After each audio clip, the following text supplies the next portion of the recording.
नमस्ते horror fans. आज हम द मंकी फिल्म के बारे में बात करेंगे। ये सिर्फ एक भूतिया खिलौने की कहानी नहीं है, बल्कि ये मौत, किस्मत और इंसानी डर जैसी गहरी बातों के बारे में है। स्टीफन किंग की एक छोटी कहानी पर बनी ये फिल्म हमें सिर्फ डराती नहीं है, बल्कि ये हमें जिंदगी की अनिश्चितताओं और मौत के बारे में भी सोचने पर मजबूर करती है। तो चलिए पॉपकॉर्न ले लीजिए, अपनी कुर्सी पकड़ लीजिए और हम इस फिल्म की गहराई में जाएंगे और इसके मतलब, विषयों और चौंकाने वाले मोड़ों पर बात करेंगे। हम जानेंगे कि द मंकी सिर्फ एक खिलौना नहीं है, बल्कि ये एक ऐसी चीज है जो आपकी आत्मा को छू जाएगी। फिल्म की शुरुआत में हमें एक खून से लथपथ आदमी दिखाई देता है जो एक दुकान में एक डरावना बंदर का खिलौना बेचने आता है। ये आदमी कैप्टन शेलबर्न है। वो जो बंदर लाया है वो चाबी भरने वाला खिलौना है जो बैठा हुआ है और उसके हाथों में दो छोटी छड़ियां हैं जिनसे वो ढोल बजाता है। दुकान का मालिक कैप्टन की खून से सनी हालत के बारे में पूछता है तो कैप्टन कहता है कि यह खून उसका नहीं है। दुकान का मालिक उस बंदर को खरीदने से मना कर देता है क्योंकि उसे लगता है कि खिलौना खराब है। बंदर का एक हाथ ऊपर उठा हुआ है, लेकिन कैप्टन शेलबर्न कहता है तुम्हें खुश होना चाहिए कि उसका सिर्फ हाथ ऊपर है और वो ढोल नहीं बजा रहा, नहीं तो किसी की जान जा सकती थी। इतना कहते ही बंदर अचानक ढोल बजाने लगता है। उसी पल दुकान में एक चूहा एक रस्सी को काट रहा होता है। जैसे ही रस्सी टूटती है, कुछ चीजें गिरती हैं और अंत में एक तीर निकलता है जो सीधे दुकानदार को लगता है और वो वहीं मर जाता है। ये देखकर हमें समझ आता है कि जब भी ये बंदर ढोल बजाता है तब किसी की मौत होती है। ये सब देखकर कैप्टन उस बंदर को पूरी तरह से खत्म करने का फैसला करता है। वो उसे आग में डालकर जला देता है। सीन के आखिर में कैप्टन शेलबर्न कहता है मैं अपने बच्चों के लिए एक बहुत बड़ी मुसीबत छोड़कर जा रहा हूं और ये मुसीबत वही शापित बंदर है। अब कहानी 1999 में पहुंचती है, जहां हम हेल और बिल नाम के दो जुड़वा भाइयों को देखते हैं। ये दोनों अपनी मां के साथ रहते हैं। ये दोनों कैप्टन शेलबर्न के बेटे हैं और उनकी उम्र लगभग 14-15 साल है। हमें पता चलता है कि कैप्टन शेलबर्न उनके साथ नहीं रहते थे। उनकी मां के हिसाब से एक दिन उनके पिता सिगरेट लेने बाहर गए और फिर कभी वापस नहीं आए, लेकिन हम दर्शकों को पहले से मालूम है कि उनके साथ क्या हुआ था।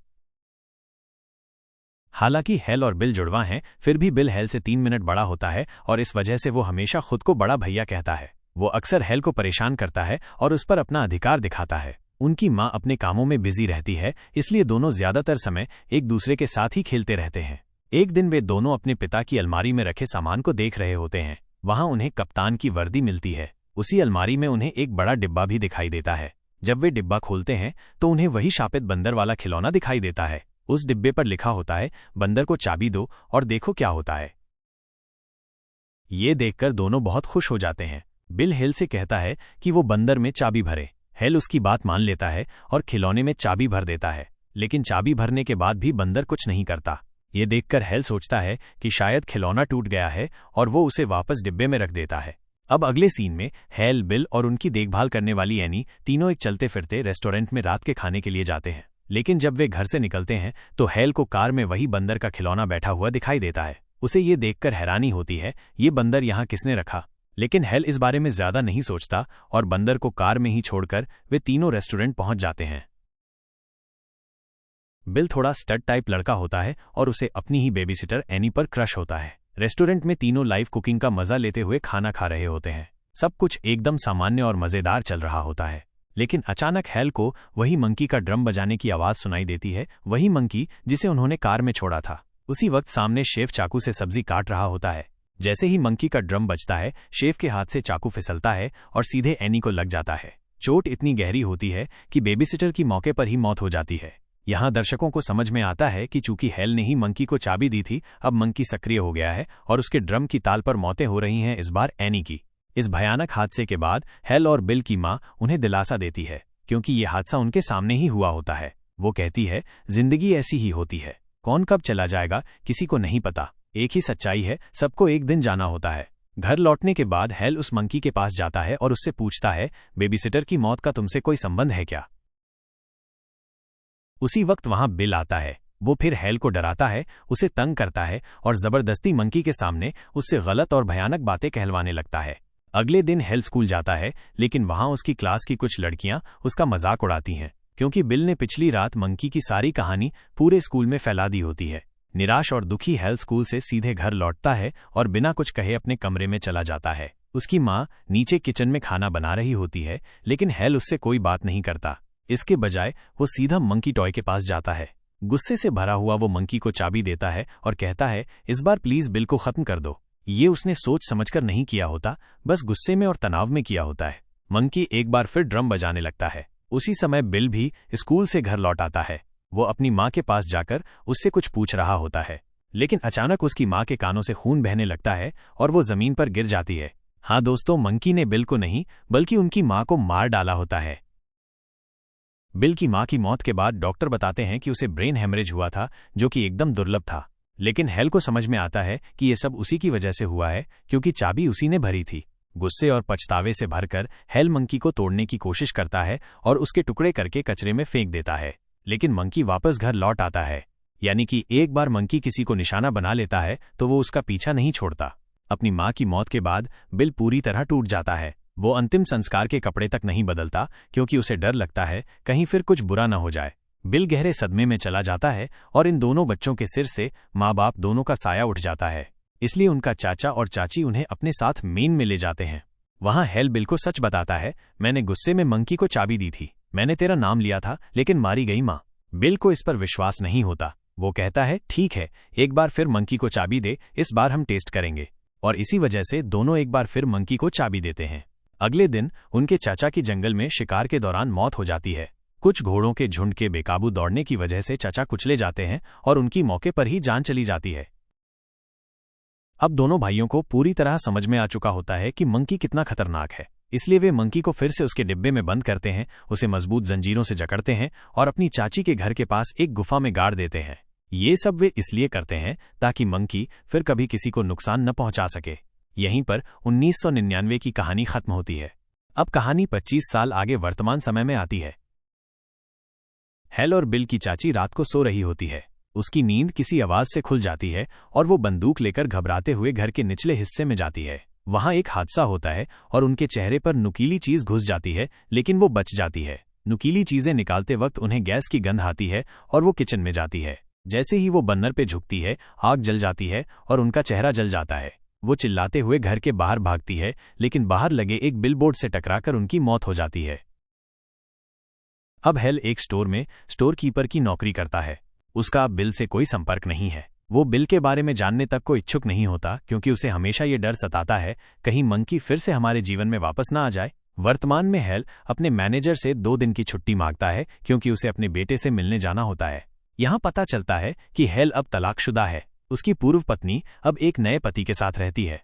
हेल हर हफ्ते एक बार अपने बेटे पीट से मिलने जाता है, लेकिन इस बार पीट से मिलने के लिए जब वो पहुंचता है तो उसे झटका लगता है।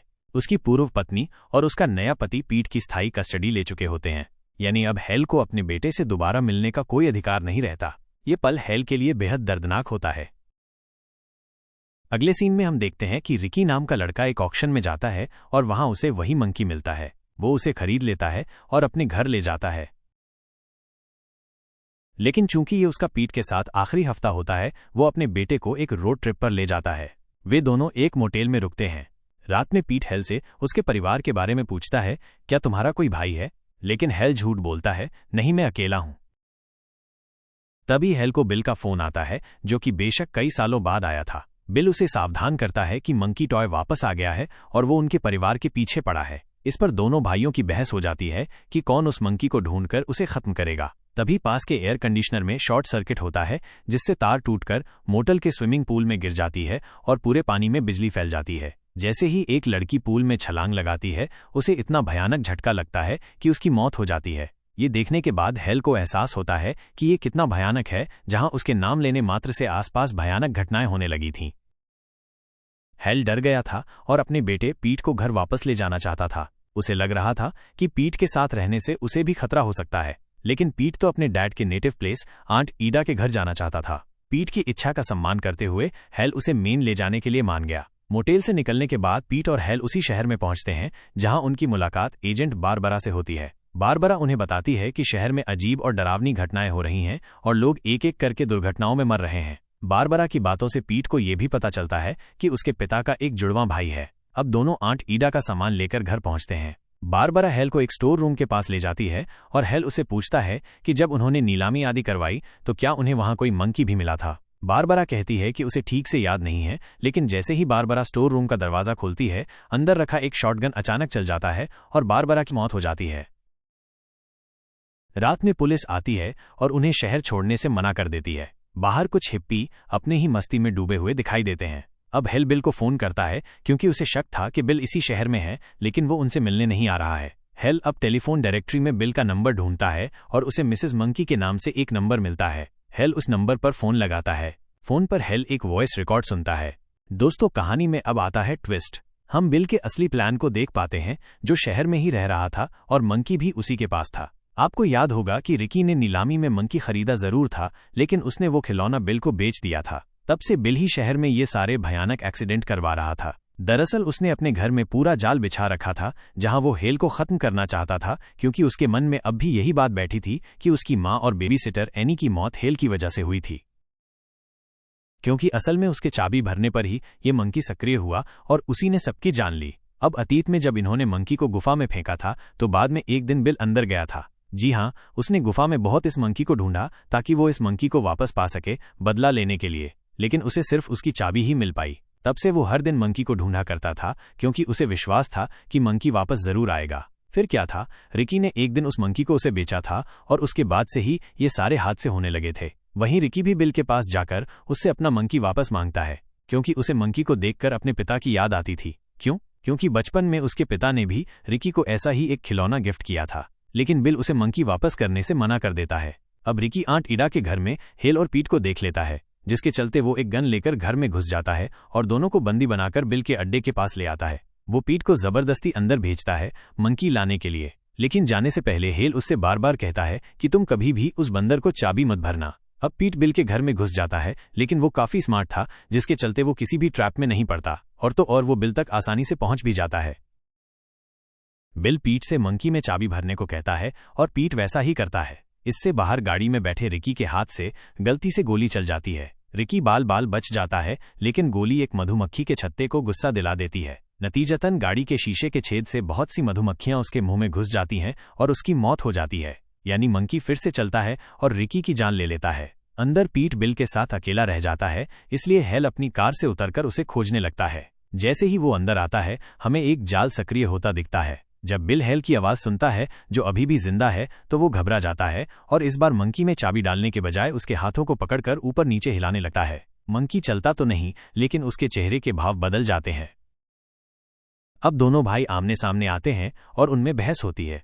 हेल बिल को बताता है कि उसकी माँ की मौत भले ही मंकी की वजह से हुई हो, लेकिन उसका इरादा माँ को मारना नहीं था, क्योंकि वो बिल की जितनी माँ थी उतनी ही हेल की भी माँ थी। दोनों आपस में थोड़ी बातचीत करके अपने बीच के मतभेदों को दूर करते हैं। जहां तीनों अब इस जगह से निकलने ही वाले थे, तभी मंकी अपने आप बजने लगता है और वो इतनी तेजी से बजता है कि बिल के घर की छत टूटने लगती है। आपको याद होगा कि बिल के घर के अंदर एक जाल सक्रिय हो गया था, मतलब जब हेल ने प्रवेश किया था, और उसी के चलते एक कैनन बॉल बिल को लगती है, जिससे वो मर जाता है।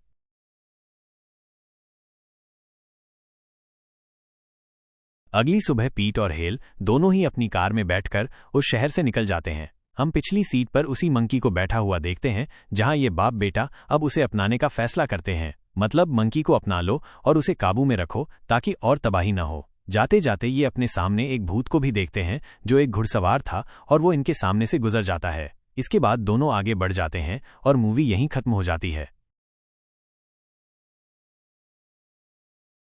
तो दोस्तों, अब बात करते हैं फिल्म के एंडिंग और कुछ दिलचस्प फैक्ट्स के बारे में। फिल्म के अंत में हेल और पीट मंकी को नष्ट नहीं करते, बल्कि उसे साथ लेकर जाते हैं, इस इरादे से कि अब कोई और उसका इस्तेमाल न कर सके। ये ओरिजिनल स्टीफन किंग की कहानी से बिल्कुल अलग है, जहां हेल और पीट पानी में डूबकर मंकी से हमेशा के लिए छुटकारा पाने की कोशिश करते हैं। लेकिन इस मूवी में वे मौत से भागने की बजाय उसे काबू में रखने का फैसला करते हैं। ये एक परिपक्व स्वीकृति है, मानो कह रहे हो मृत्यु जीवन का हिस्सा है और हम उसे नकार नहीं सकते। मंकी को सिर्फ शापित खिलौना कहना गलत होगा। वो एनाबेल या चकी जैसी डॉल्स से कहीं ज्यादा पावरफुल है।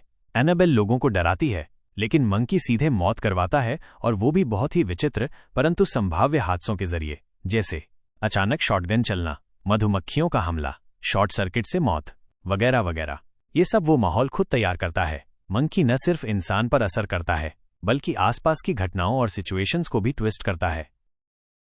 फिल्म में एक बेहद दिलचस्प लॉजिक सामने आता है। मंकी कभी भी उस शख्स को नहीं मारता जिसने उसे चाबी भरकर चालू किया हो, लेकिन चाबी भरने वाला ये तय नहीं कर सकता कि मंकी किसे मारेगा या नहीं मारेगा। इसका मतलब अगर तुमने मंकी को चालू किया तो तुम बच जाओगे, लेकिन बाकी किसी की भी मौत हो सकती है। किसकी ये मंकी तय करेगा। द मंकी सिर्फ एक हॉन्टेड टॉय की कहानी नहीं है, ये एक फिल्म है मृत्यु, भय और स्वीकारोक्ति के बारे में। मंकी एक रूपक है उस मौत का जिससे हम भाग नहीं सकते, सिर्फ समझदारी से निपट सकते हैं। अंत में ये फिल्म हमें सिखाती है कि मृत्यु को जितना नकारो वो उतनी ही खतरनाक होती है, लेकिन जब उसे समझो और संभालो तो शायद हम उससे आगे बढ़ सकते हैं। और बस इसी के साथ हमने खत्म किया द मंकी मूवी का ब्रेकडाउन। हमने इस फिल्म के ट्विस्ट्स, उसके छिपे हुए मतलब और मंकी के खतरनाक प्रतीकवाद को समझा। ये फिल्म सिर्फ डर के बारे में नहीं है, बल्कि ये हमें बताती है कि मृत्यु, भय और नियति कैसे हमारे जीवन में आपस में जुड़े होते हैं। अगर आपको ये ब्रेकडाउन पसंद आया हो तो लाइक करें, सब्सक्राइब करें और नीचे कमेंट करें कि आपको द मंकी के बारे में क्या लगता है। क्या आप मानते हैं कि ये सिर्फ एक खिलौना है या कुछ और भी है इसके पीछे? देखने के लिए धन्यवाद और याद रखें, कभी कभी सबसे डरावनी चीजें वो नहीं होती जिन्हें हम देखते हैं, बल्कि वो होती हैं जिन्हें हम अनदेखा करते हैं। तो चलो दोस्तों, अगली वीडियो में मिलते हैं। तब तक के लिए बाय बाय।